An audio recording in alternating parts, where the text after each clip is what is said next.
Greetings, folks. Zazubar here, and I'm here to do kind of a vlog type of thing, and I'm not really one of those people who likes to do these kind of video blogs, but I'm not going to make this a series or anything. I just wanted to do this quick little kind of personal kind of video and kind of, not really a complaint, but just kind of observation I've been making. And it's going to kind of fit in with my channel a little bit, given what I'm going to be reviewing over the coming week.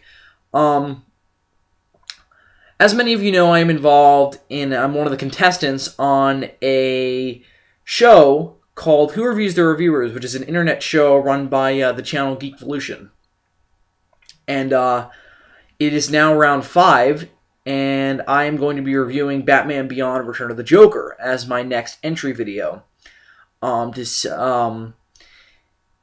I've been very much so getting myself back into Batman Beyond recently. I've been into Batman for a while, or I have been back into Batman for a long time now.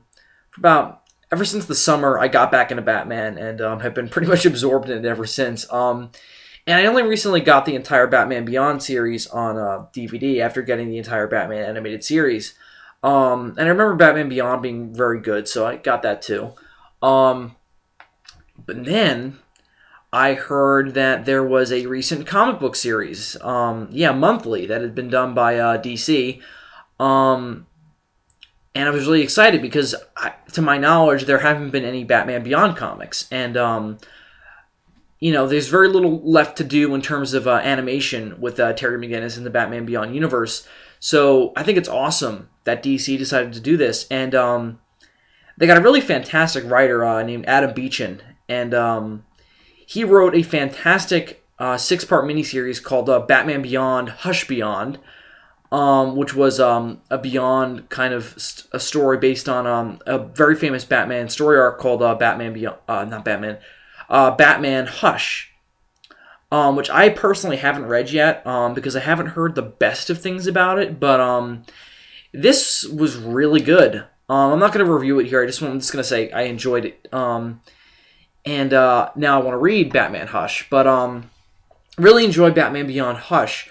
Here's my question, though, and this is what I'm going to be talking about today. Wierd Continuity. In interviews, Adam Beechin has talked about how Batman Beyond, the comic book,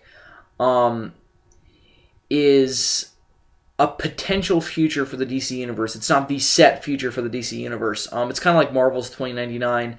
And that means that we can bring in pretty much anything we want from the mainline Batman continuity into Batman Beyond, and no one's going to have to worry about continuity. But here's the thing about that. This is clearly in continuity with the original animated series, Batman the Animated Series, and with Batman Beyond the Animated Series. And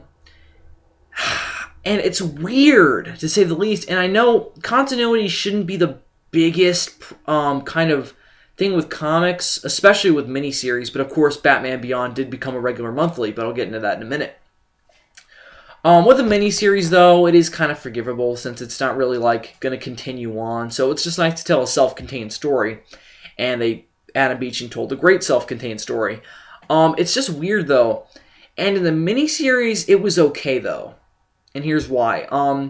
They brought in a very specific point in Batman, or Bruce Wayne Batman's history.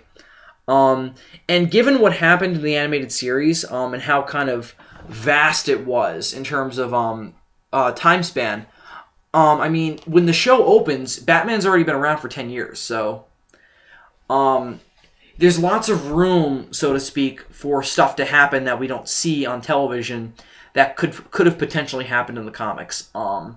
And remember, we only had 4 seasons of Batman the Animated Series, so who knows how long it went after that and what happened in between, given how self-contained each episode of the series was.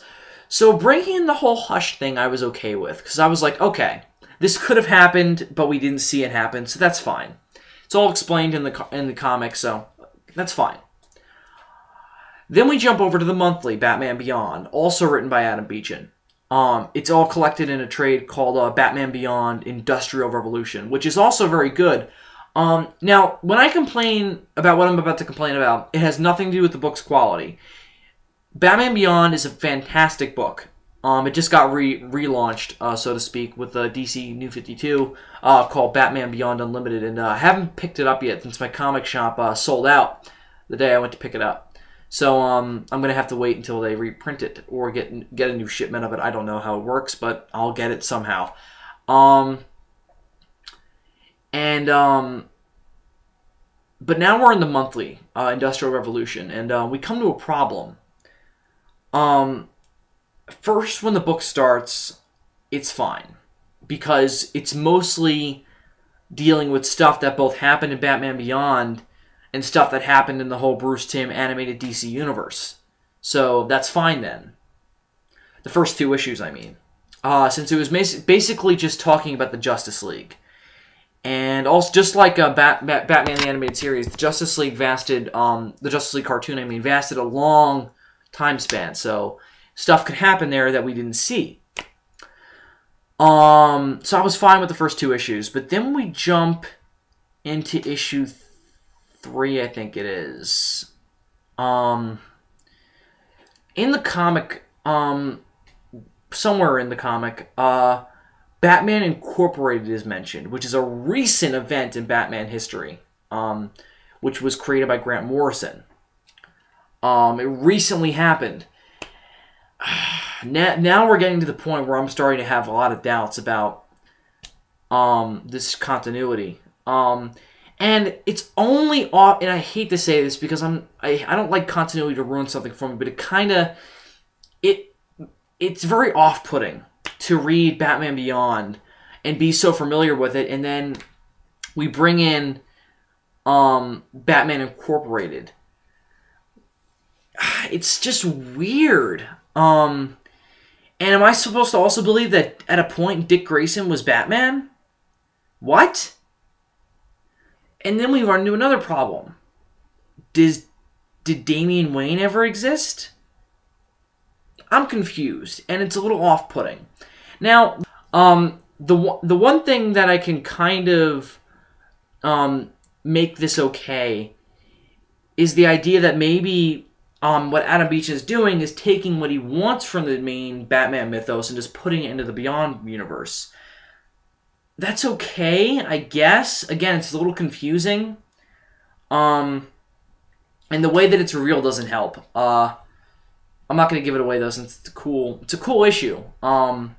But it's confusing. We're not really exactly sure what Beechen is taking from the main Batman mythology with Batman Incorporated and putting in his universe. So it's a little confusing.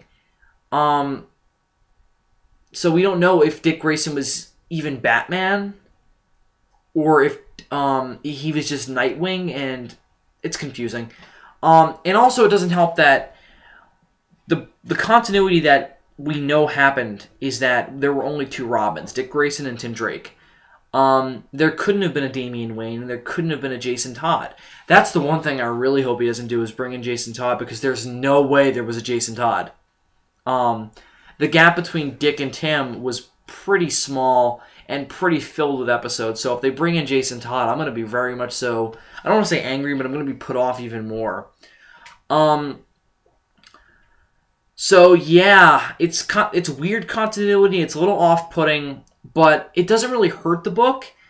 It just, it taints the experience, to be sure. And it might just be my fault for being so familiar with the property that when you read something that's kind of, you know, picking and choosing with the continuity, it's a little weird. It's not a huge problem. It's still a great book. Sorry, I'm just trying not to make this more than one video. So we still got a little bit of time. So I'll wrap this up. I hope that the book that's going on now, Batman Beyond Unlimited, continues with the quality of the stories that have been being told in the Batman Beyond comics. But I wish that the continuity was not quite as muddled.